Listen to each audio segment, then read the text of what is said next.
Oke dah. Oke. Oke, bahwa ini sampai akhirnya memutuskan atau memberanikan diri keluar di media. Kemarin kita sempat lihat kamu warawiri di podcast, tapi sekarang memberanikan keluar di layar kaca di TV. Ya. Pertimbangannya. Insya Allah kan besok saya untuk sidang perdana gitu kan. Saya sidang perdana. Jadi saya juga harus harus prepare untuk sama lawyer saya untuk mempersiapkan jadwal sidang besok.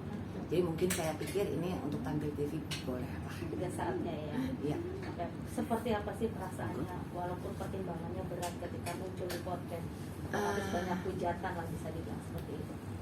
Kan saya bilang bahwa yang namanya netizen itu saya anggap utusan-utusan Allah untuk mengkritik saya. Nggak apa-apa gitu. Selama saya tidak terbawa emosi, saya masih bisa ambil positifnya. Jadi buat saya nggak terlalu concern sama netizen yang bicara tidak mendukung ya. Karena saya lebih ngumpulin energi saya buat yang positif aja sih Mbak. Gitu. Ini bisa dibilang sampai titik darah penghabisan kalau untuk urusan soal anak. Iya. Kalau untuk anak pasti saya akan sampai titik darah penghabisan. Ketika membicarakan ini melihat wajah Keke ada beban tersendiri, sebegitu beratnya kamu tanggung sendiri. Sedih saya ini sebenarnya. Di umur segini kasihan dia harus menanggung ini, tapi semoga Keke jadi anak yang kuat, lebih kuat daripada ibunya dan lebih baik daripada ibunya. Sempat dengar cerita dan berita justru malah Keke yang menguatkan dan yang memegang tangan itu Iya. di momen apa? Jadi dia lagi main handphone, dia lagi main apalah gitu ya, tiba-tiba dia deketin saya, "Ma, aku salut." Mungkin dia dengar saya telepon saya lagi dihujat banyak orang, dia cuma ngomong itu tanpa penjelasan lagi. Tapi itu respon apa? Gimana tuh? Diam. Kadang-kadang emang Keke itu suka tiba-tiba nyeletuk sesuatu yang seperti orang dewasa gitu. Tapi dia kuat sih, alhamdulillah dia kuat. Berarti dia tahu lah sekarang saat ini banyak yang membicarakan dia tentang dia gitu kan ya. Tapi Keke nggak pernah komunikasi, dan saya juga tidak mengajak khusus untuk komunikasi hal ini ya. Buat saya belum pantas umurnya sebetulnya gitu kan. Nanti saya akan coba ajak bicara pada saat dia pas umur. Karena dia tidak pernah kekurangan kasih sayang dari seorang ibu. Oke, di luar sana selalu menghujat dan menyudutkan dirimu gitu kan. Kenapa baru muncul ya kan? Sampai ada nominal yang tertulis 17,5. Lagi-lagi itu yang diungkit. Lebih ditegaskan lagi Saya tegaskan ya Mbak, untuk urusan nilai tidak dapat 1 sen pun dari Reski tidak ada masalah. Gitu. Jadi boleh dicatat kalau ada yang bilang saya serakah, tidak dapat 1 sen pun tidak ada masalah. Kita sama-sama ngikutin jalur hukum yang ada di Indonesia, bagaimana prosesnya, bagaimana pembuktiannya sesuai dengan ilmu pengetahuan atau DNA, itu aja sih. Karena dari awal yang aku kejar kan cuma tes DNA ini.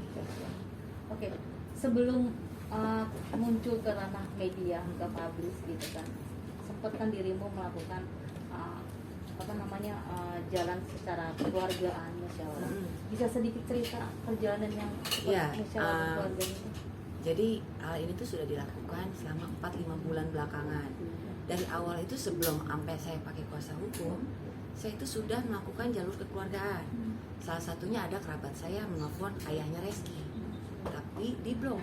Begitu paman saya bicara tentang saya, pamannya Weni, ayahnya langsung blok gitu. Kedua, setelah itu dicoba beberapa kali, tidak ada tanggapan yang baik.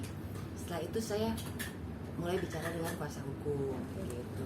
Nah, dari kuasa hukum ini akhirnya kuasa hukum mencoba jalur kekeluargaan juga. Karena kuasa hukum saya laki-laki, kan dia mencoba secara laki-laki itu laki-laki gitu loh. Ayo bicara, lebih enak bicara, maksudnya kalau untuk mengakui apa bagaimana secara laki-laki kan, tapi juga tidak ada tanggapan, bahkan pihak sana nggak mau ketemu. Setelah itu baru ada klarifikasi, surat klarifikasi dari kuasa hukum, tidak ada tanggapan, baru somasi, gitu aja sih. Jadi kita tidak sembarang melakukan langkah hukum, tapi kita juga dengan langkah-langkah kekeluargaan terlebih dahulu dan lain-lain. Secara hukum artinya itu harus punya bukti untuk apa sih selain tes DNA tadi. Jadi bukti-bukti itu dalam kasus itu kan ada 2. saksi dan foto gitu kan. Tapi yang paling penting di kasus ini adalah menurut kuasa hukum saya ya, itu adalah tes DNA. Saksinya siapa aja kalau gitu? Ada, nanti lihat nanti ya. Di sekeliling Dari keluarga saya juga ada. Karena untuk saksi sebetulnya banyak mas, banyak yang bisa dijadikan saksi karena lingkungan kantor saya tahu, lingkungan teman-teman saya tahu tentang hal ini. Tahu ini sempat orang mengira pihak sana khususnya seorang Reski Aditya adalah laki-laki yang bertanggung jawab, laki-laki yang kalem. Ternyata secara nggak langsung dia sedikit memberikan kamu efek negatif, bisa dibilang gitu ya. Ya itulah hobinya dia yang sampai akhirnya kamu terpuruk. Kalau boleh jujur, ketika kalian yang mengenal sosok Reski, dia sosok yang seperti apa? Pada zaman itu kan Reski masih muda ya, masih main, tapi saya sekarang lihat kok dia lebih dewasa sih. Reski lebih dewasa, lebih bisa menjaga sikap yang saya lihat ya. Semoga untuk kasus ini dia juga bisa menanggapi dengan lebih bijak gitu aja sih. Karena saya lihat Reski banyak berubah. Mbak Dewi ini juga cerita pernah ada di titik nadir. Kenapa? Saya melakukan kesalahan Mbak, saya melakukan kesalahan yang saya akuin sekali ya. Saya juga merasa mungkin dari yang KK terungkap juga saya harus bisa berani, tampil untuk berani. Saya tidak seperti dulu takut untuk mengungkapkan sesuatu, takut akan kesalahan saya. Tidak, saya di sini berdiri, saya berani untuk mengakui kesalahan-kesalahan saya yang dulu, termasuk saya akan memperjuangkan hak anak saya. Itu aja. Jadi butuh keberanian sekali buat diri saya maju seperti ini. Sempat tinggal di kos-kosan juga bertiga, itu Iya. dalam kondisi kenapa? Karena waktu itu kan saya sempat yang tadi ya saya bilang saya melakukan kesalahan, ada prestasi di pekerjaan, ya akhirnya rumah pun ada diambil oleh bank gitu. Ya akhirnya saya rumah disita, anak-anak harus tinggal di kos-kosan gitu kan. Dan pihak sana tahu kok. Pihak sana Yang saya tahu. sesalkan gini ya, yang saya sesalkan pada waktu saya masih tinggal di rumah saya di Pondok Indah, pihak R ini sering sekali datang kan gitu loh, beberapa kali datang, seminggu 2 kali gitu. Tapi pada saat saya terpuruk dan tinggal di kos-kosan itu, dia sama sekali tidak pernah berusaha mencari. Sama kamu ataupun datang. Enggak gitu. Seharusnya kalau bisa dia niat mencari kan seharusnya bisa ya. Kak, benar nggak sih kabarnya kalau Reski yang mengenalkan sama kakak itu maaf ilmu hitam ataupun perjudian juga? Kalau soal itu sih saya nggak pernah nyalain orang ya Mbak. Artinya gini, itu saya lakukan dengan kesadaran. Makanya saya bilang balik lagi ini adalah salah saya gitu. Tapi saya dikenalkan iya Dengan sebuah permainan lah ya. dengan sebuah permainan itu. Pada dasarnya saya sendiri punya mental itu. Mental saya gambler. Iya. Tapi dalam pekerjaan gitu kan. Dalam pekerjaan saya berani ambil risiko. Tapi untuk mengenal yang di luar itu permainan jenis apa ya, adu tangkas atau saya tidak pernah sebelumnya. Tapi itu tidak menyalahkan ya, Iya. tidak menyalahkan pihak sana. Sempat pergi juga ke Makau berdua, itu setelah ada KK atau sebelum? Sebelum Berapa lama? Paling lama berapa? seminggu lah ya, Dan semua itu biaya dari KWNI sendiri. kedua. Benar nggak sih Habis merasa berapa? di benar, Habis ada berapa Mbak? Kenapa? Habis berapa? Pelajaran yang habisnya itu adalah pelajaran yang mahal sekali itu aja. pelajaran yang mahal. Pelajaran mahal. Dan sebenarnya apa yang saya ceritakan di sini bisa jadi pelajaran juga buat yang lain gitu. Ya kan, bisa jadi pelajaran, ambil positifnya gitu kan, ambil positifnya aja bahwa ini edukasi juga buat semua. Kalau ini cerita dong waktu lagi si pihak sana Reski Aditya pernah mengalami kecelakaan dan kabarnya KWNI juga yang merawat, KWNI juga yang memperbaiki Jadi gini, motornya ya kan? Jadi waktu itu pagi-pagi saya ditelepon sama polisi tuh ya. Saya ditelepon, mungkin polisi bilang pada saat kecelakaan itu Reski masih sadar, kalian masih sadar. Mungkin polisi tanya, siapa yang bisa saya hubungin? Dia kasih nomor telepon saya, karena kebetulan nomor telepon saya juga gampang diingat kan. Dia kasih, saya dihubungin, Mbak ada rekannya kecelakaan, katanya gitu. Namanya Reski Aditya. Saya pikir kan bercanda gitu kan. Di mana sekarang Fatmawati? Akhirnya saya ke Fatmawati itu. Saya ke Fatmawati, dia kayak di barak lah di Fatmawati gitu kan, masih ada pasien belum dapat kamar. Dari situ saya ambil tasnya dia, saya beli berdarah-darah segala macam. Akhirnya saya amanin dulu tuh yang namanya motornya kan sempat di rumah saya juga kan, motornya sempat di rumah saya pindahin dia ke rumah sakit Pondok Indah. Saya pindahin dia ke rumah sakit Pondok Indah. Sempat sih Reski ngomong, jangan kasih tau bapak sama ibu buat kayak gitu. Cuman kan ini sesuatu yang krusial ya, artinya nggak mungkin saya nggak kasih tahu. Saya harus kasih tahu. Saya kasih tahu, orang tua yang datang. Mulai itu banyak wartawan kan, saya pergi. Itu aja sih. Tapi pada saat itu berarti Reski semua yang membiayai adalah Kawini. Enggak, bukan. Kalau itu enggak. Saya hanya membantu aja. Membantu memindahkan, Mbak. Kawini kenapa sih masih tetap membela dan menutupi seorang Reski Aditya padahal dia sendiri tidak mau mengakui itu adalah darah dagingnya? Gini, karena tujuan saya untuk di sini ini adalah untuk pengakuan anak. Saya hanya ingin anak saya diaku oleh ayahnya. Itu aja. Jadi cerita masa lalu atau apapun yang terjadi dulu itu hanya menjadi pelajaran buat aku. Tidak untuk menyalahkan, hanya jadi pelajaran dan untuk introspeksi khususnya buat saya. Buat saya bisa maju ke depan. Jadi saya ini kan orang yang tadinya untuk maju aja takut karena kesalahan. Saya mengurung diri, saya punya rasa apa ya. Saya belajar mengatasi adiksi saya juga berulang-ulang kan. Saya harus maju, saya harus berubah dan saya harus belajar untuk mencari kebenaran. Itu aja sih. Sosok Keke sendiri seperti apa sih? Mungkin teman-teman juga lihat ya di Instagram kan, udah banyak sekali tuh. Dia anak yang seperti apa sih? Kalau Pintar, anaknya kritis, pintar dan dewasa kayak gitu. Apa yang diwariskan dari Reski? Apa ini, bentuk fisik atau apa? Mungkin fisik dan sifatnya. Sifat. Semuanya sih menurut saya ya, semuanya sih Reski. Reski banget ya. Bahkan cara nontonnya pun kata orang yang dekat sama Reski ya, cara dia nonton segala macam suka mincingin mata itu Reski banget katanya ya, gitu kata orang dekatnya Reski. Saya mungkin hanya numpang melahirkan dan merawat itu aja sih. Mbak terakhir ketemu kapan, terus apa sih alasannya Reski? Apa ada pertengkaran sampai akhirnya dia ninggalin Mbak Weni? Ada masalah atau apa? Terakhir ketemu juga. Kalau Sampai saya ada sih berpisah. nggak pernah mikir ada masalah ya, cuman boleh tanya ke Reskinya langsung lah kalau soal itu. Mbak, tapi terakhir ketemunya gimana meninggalkan Mbak Weni? Jadi terakhir ketemu tuh kita masih tetap, ya itu mungkin masalah saya ada masalah hukum itu ya. Cuman Keke pernah sakit, masuk rumah sakit Pondok Indah, dia sakit dan Reski datang. Usia berapa tuh? 1,5 tahun kalau nggak salah. Reski datang. Reski datang dalam keadaan seperti apa? Maksudnya memperkenalkan Bahkan di papamu rumah sakit itu gitu tuh atau bukan seperti enggak. apa? Ya. Kan masih kecil juga kan, belum bisa diajak komunikasi untuk hal itu. Rumah sakit tuh sering ngomong, ini siapa? Saya bilang kan, ponakannya. Oh, ponakannya sama sih sama omnya gitu. Mirip gitu ya.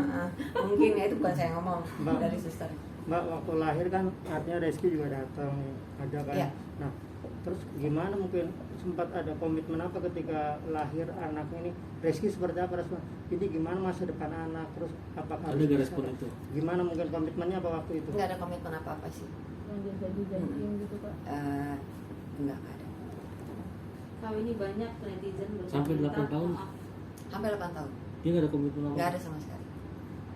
Netizen berkomentar ada yang bilang bahkan kau ini sampai memutuskan. Kan saya juga baca beberapa komen tuh, oh karena lagi susah nih, begini, begitu gitu kan. Saya susah itu berapa tahun, yang saya bilang titik nadir tuh 4-5 tahun kali ya. Tapi tidak pernah saya ada melakukan hal apapun gitu kan. Bahkan saya pernah ngomong loh sama ayahnya gini. Saya bicara Ayahnya sama ini siapa nih? ayahnya Reski, Pak Tanggobo, Pak Toyogo. Yogo. Saya bicara, mungkin bisa tanyain ke ayahnya langsung. Saya bicara, Pak, ada enggak saya nyentil keluarga Bapak sedikit aja? Siapa di Jakarta yang nggak tahu anak siapa? Itu boleh kok dikasih ke beliau. Itu kapan tuh Pak? Waktu saya masih tinggal di rumah lama ya, sebelum ada kejadian saya gagal bayar bank segala macam. Berarti keluarganya tahu ya bahwa Tahu. ini cucunya gitu. Keluarganya Reski berarti tahu semua Pak. Tidak mengakui, tidak pernah ada pengakuan secara langsung ya dari mulutnya, tapi tindakannya. Seperti apa tindakannya? Ya artinya kalau saya bilang, Pak, siapa di Jakarta yang nggak tahu anak saya siapa? Pernah saya ada sentil keluarga Bapak. Kalau dia tidak merasa kan harusnya dia ngomong ya. Emang anaknya anak siapa? Gitu. Dan Tapi gini lah, intinya saya menuntut untuk tes DNA itu aja. Oke, Mbak, Kalau Mbak tapi misalkan Mbak tapi tinggal satu rumah itu berapa lama sama Rizky? Terus Sebetulnya bukan tinggal satu rumah, saya koreksi juga ya. Jadi saya pacaran tuh kadang dia pulang syuting, callingan pun dari rumah saya, tapi tidak selalu setiap hari gitu, enggak. Bukan tidak tinggal Mm-mm. bersama lah ya. Bukan enggak bersama gitu, enggak. Cuman kadang di rumah saya atau kadang saya main ke rumah dia gitu. Mbak terus apa cara hubungannya gimana? Mungkin ngumpet-ngumpet kucing-kucing atau gimana ke sama tetangga sebelah terus Enggak sih, enggak lingkungan? ada ngumpet-ngumpet. Cuman mungkin memang kita nggak pernah rame-rame banyak orang gitu. Kayak dulu kan sempet jet ski ya. Jet ski paling sama Reski sama adiknya Bowo gitu aja. Itu kau ini juga kan yang memperkenalkan? Iya. Karena itu salah satu hobinya kau ini. Kalau itu aku yang memperkenalkan. Kak, mungkin langkah apa nih kalau misalkan ada bantahan dari pihak Reski dia tidak bersedia untuk tes DNA? Mungkin nanti aku akan bicara sama kuasa hukum aku ya. Untuk langkahnya bagaimana. Cuman satu hal, diakui tidak diakui oleh Reski, Keke tetap anak saya. Keke tahu bahwa ibunya berjuang, itu aja sih. Jadi nggak ada masalah juga.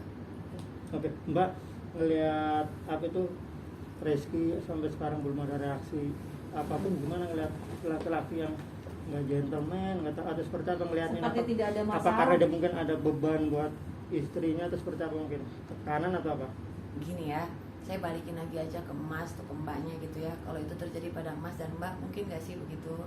Pasti kalau saya sih akan gimana. Cuman kalau mereka menampilkan keluarga yang baik-baik saja, itu yang saya harapkan.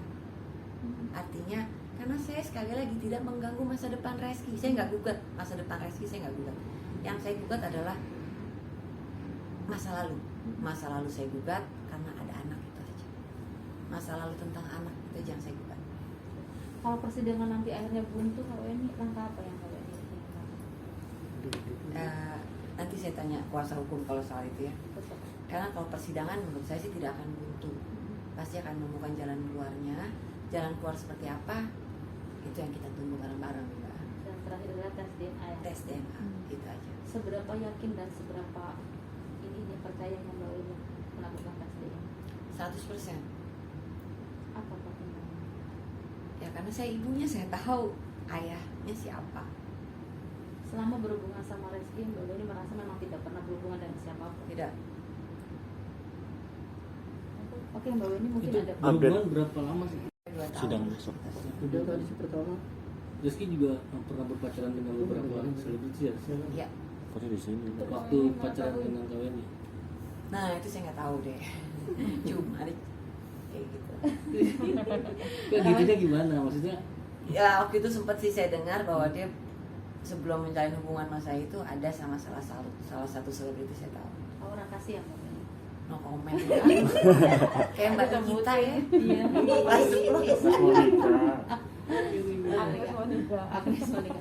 Oke, Mbak ini kan besok sidang perdana nih. Nah, saya doa aja minta yang terbaik sama yang kuasa itu aja sih. tapi hadir kan hadir. Insya Allah datang. Bang, yang membuat kau ini hadir apa? Ya saya harus Memperjuangkan datang, saya harus datang. Bahwa saya ada, tidak fiktif kan lagi-lagi. Dan saya mau bertanggung jawab untuk ini dengan saya datang. Insya Allah saya datang. Oke, kau ini saat terakhir lebih ditegaskan buat membungkam semua komentar netizen. Dirimu hadir muncul hanya untuk minta apa dan tidak menggubris masa yang sekarangnya Res. Iya. Jadi sekali lagi tujuan saya muncul ke publik ini adalah untuk menggugat masa lalu Reski Aditya karena ada anak. Tidak menggugat masa depan Reski maupun menggugat ke pasangannya ya, sama sekali tidak ada ke arah situ. Jadi kalaupun saya tegaskan, kalaupun tidak mendapat 1 sen pun tidak ada tanggung jawab, tidak ada masalah. Dan itu mengenai tanggung jawab atau tidak kan kita buktikan juga di pengadilan. Cuman buat saya pribadi tidak ada masalah. Itu aja sih. Saya minta dia pengakuan secara ayahnya aja, ayah biologisnya. Oke, sip. Oke, Terima kasih kau ini. Lama-lama kau dilihat kayak mau dikusnain. Mau Iya, Mbak.